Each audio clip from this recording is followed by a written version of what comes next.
Welcome back. It's Dr. Jennifer Boney, better known as DocJenFit, your doctor of physical therapy. And I want to talk to you about things you can do for biceps tendinitis or to avoid having that front of the shoulder pain, especially if you work around lifting a lot, whether it's for work or just in life. Now, we do have an episode all about biceps tendinitis to really understand what's happening to that tendon and what is the best road to healing if you are currently experiencing that. So I'd highly recommend tuning into that episode to understand a little bit more about biceps tendinitis. So the first load that we kind of want to put on that tendon, and it's usually, even though our biceps is here and we think about it moving from our elbow, it also, the long head connects up into our shoulder and past our shoulder joints. So we need to address what's happening at that shoulder angle as well. And the first load we can kind of put on this area is a stretch. So that's where we want to start here. Now I have like a higher surface, a chair, a counter, a table, something that you can place your arm on. It's a little less pressure than kind of sitting on the floor and doing this. You want to keep the hand kind of open, and we're going to just walk away until you feel a stretch into that arm. Now, you might feel it a lot on the front of the shoulder. You might feel it through the bicep a little bit more. So kind of, and this is a little bit high for me. So if you need it to be a little bit of a lower surface, we're just going to start to breathe and relax into it for about a minute.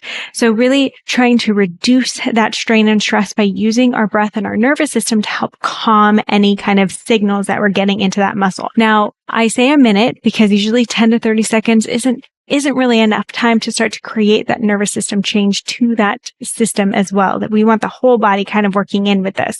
Okay. And you don't have to do it all day long, and just do it a few times a day.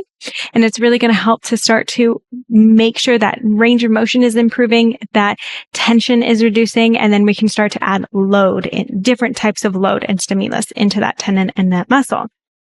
Okay. Also make sure you're not having a stretch where it's out of control painful. We don't want to make anything a little worse here. We want to just feel a stretch, breathe, and hold into that. Okay.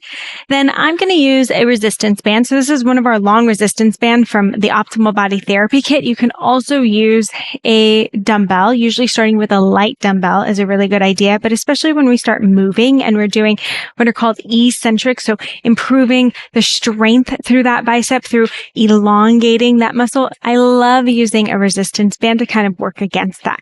Okay. So now after you kind of have stretched it a bit, you can also at the same time work on just isometric holds. Isometric means that we're not moving in that muscle. So we're going to find a tension that you can tolerate, and then we're going to lift and just hold. And starting with the shoulder kind of just relaxed down and back, not pulling and forcing it, but just relaxed at your side, and then bring that forearm up to about a 90-degree angle where you have enough resistance and we can hold for about 10 to 30 seconds. Okay. If you're going more into like the 30 seconds, we don't want to do too many rounds. Maybe we're only doing 3 reps. Okay. Or 3 sets. If we're doing more of 10 seconds, we're doing 5 rounds. We're doing 10 rounds, something that's going to exhaust our muscle once we're done, but not increase any pain. Okay. Now there are different angles, especially since I said that bicep is connecting through our shoulder as well.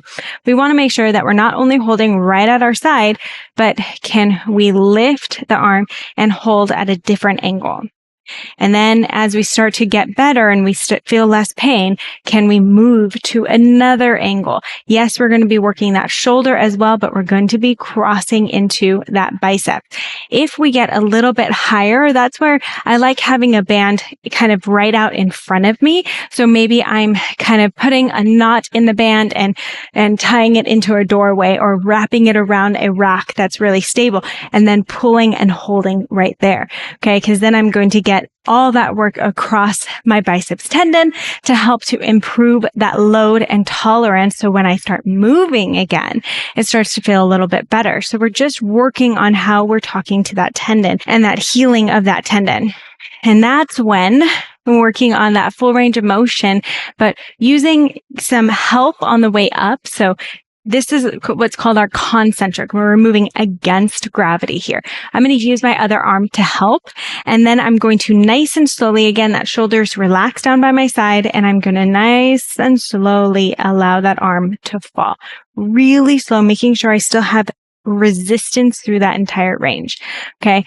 And as far as reps go, you just want to be tired at the end. So maybe we're doing 6 to 8 at first, just repetitions of this. And we're only doing about 2 to 3 rounds. Okay. You don't have to go very aggressive with this. You want to make sure that you're just getting tired enough, but we're not feeling any increase in pain, especially when we're starting resistance again and we're moving through a full range of motion under load. We're going to have a lot of soreness. So make sure you're not overdoing it. Now, this is again where it is important to move into different ranges. So maybe I'm now taking my arm out a little bit more, moving it up, and then nice and slow coming down. And this is where, again, I like to say, okay, maybe it's not going to be as great if I'm just holding on to the band below me, especially as I start to get a little bit higher in that shoulder range. That's where I want to have the band now straight out in front of me. It's going to be a little less load as I come down, as I straighten out the arm, but it's going to be more load on that shoulder as I start to lift my shoulder. So we have to pay attention to making sure we have that mobility. Then we start to increase the strength and stability, not just one way, but in all different ranges of motion of how we move that shoulder so that we can start to improve that tendon health.